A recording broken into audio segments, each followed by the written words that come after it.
Olá. Neste nosso mergulho de hoje, a gente vai fundo em busca de sentido. É o relato, assim, muito forte do Viktor Frankl, sabe? Aquele psiquiatra que sobreviveu aos campos de concentração nazistas. E não é só um testemunho do horror, né?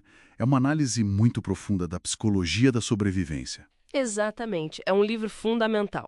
Frankl detalha a vida lá no campo, usando fases psicológicas. Hoje a gente vai focar mais nas duas primeiras, tá? E nessa capacidade humana que é impressionante de achar sentido mesmo no sofrimento mais extremo. Uhum.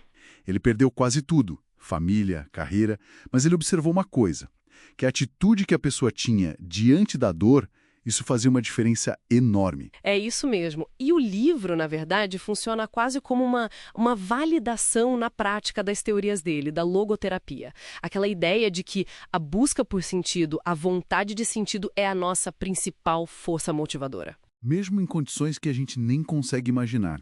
Exato. Mesmo ali. O foco dele não é nem só nos horrores gigantescos que, infelizmente, já são conhecidos, né? Mas em como a vida cotidiana, o dia a dia ali, se refletia na mente do prisioneiro comum, o que isso ensina pra gente sobre resiliência. Tá, então vamos para a primeira fase, o choque, a chegada. Ele descreve Auschwitz, a seleção, aquela coisa imediata, brutal.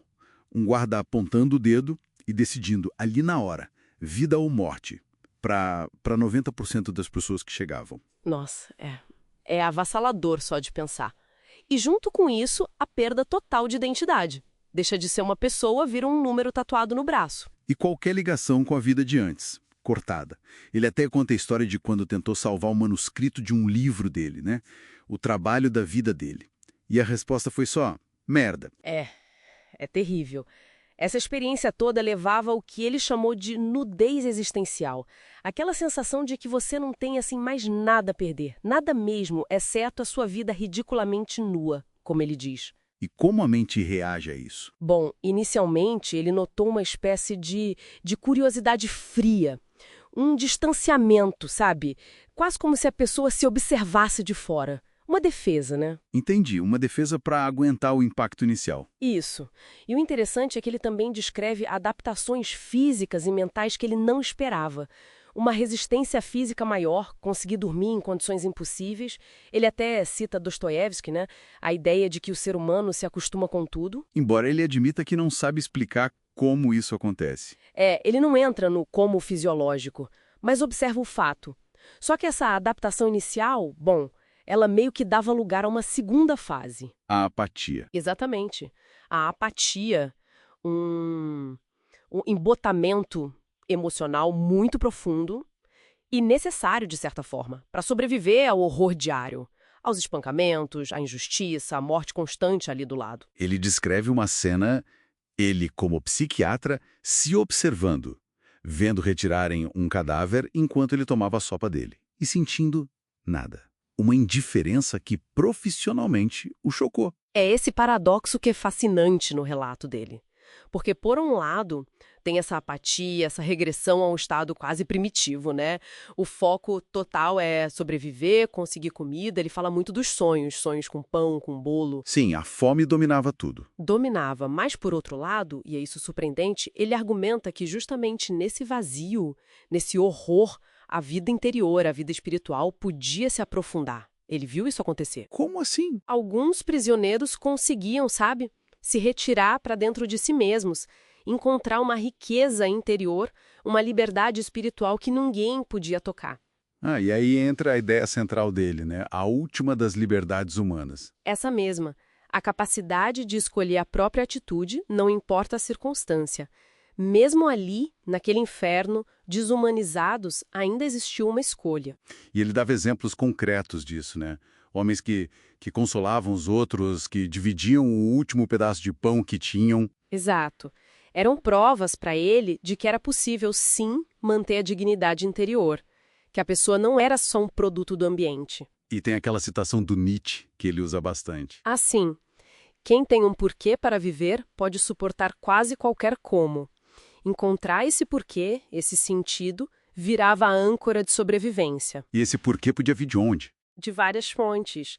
Para ele, por exemplo, a contemplação do amor, a imagem da esposa dele era muito forte.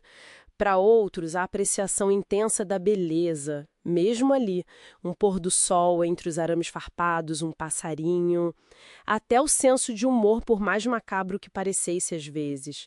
Eles combinavam de inventar histórias engraçadas sobre o que fariam depois. Nossa, encontrar humor ali. Era um mecanismo de defesa também, né? Mas tudo isso reforça a ideia central da logoterapia. A gente precisa de um sentido para viver. É essencial. Outra coisa que me marcou muito foi a relatividade do sofrimento que ele descreve.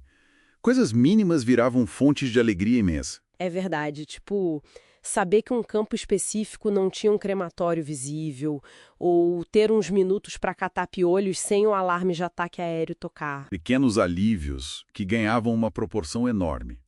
É a tal felicidade negativa de Schopenhauer que ele menciona, né? A simples ausência de um sofrimento ainda maior. Exatamente, a ausência da dor já era uma bênção. Mas, fundamentalmente, a grande conclusão do Frankl, olhando para tudo isso, é que o tipo de pessoa que o prisioneiro se tornava, ali dentro, não era só resultado das influências brutais do campo.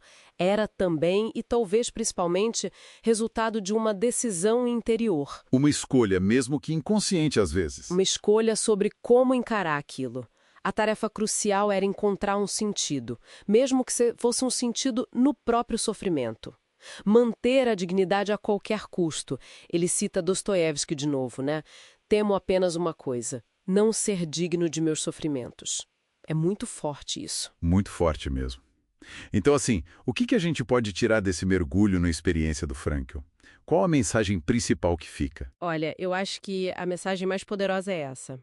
Mesmo quando a gente é despojado de quase tudo, sabe? Nas condições mais sombrias que se possa imaginar, o ser humano ainda guarda uma liberdade essencial. A liberdade de escolher a atitude. Exato, de escolher a postura interna e de continuar buscando um propósito, um sentido para aquilo tudo. E isso vale para a vida fora de um campo de concentração, né? Com certeza, transcende totalmente aquela situação. O sofrimento faz parte da vida humana, não tem como escapar.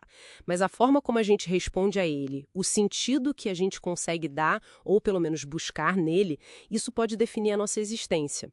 Essa capacidade de transcender a situação, nem que seja só interiormente, é uma prova incrível da força do espírito humano. Fica então essa reflexão pra gente, né? Como é que essa consciência de que sempre existe uma escolha interior, mesmo quando a gente encara dificuldades que parecem assim, intransponíveis, como isso pode mudar a forma como a gente enfrenta os nossos próprios desafios no dia a dia?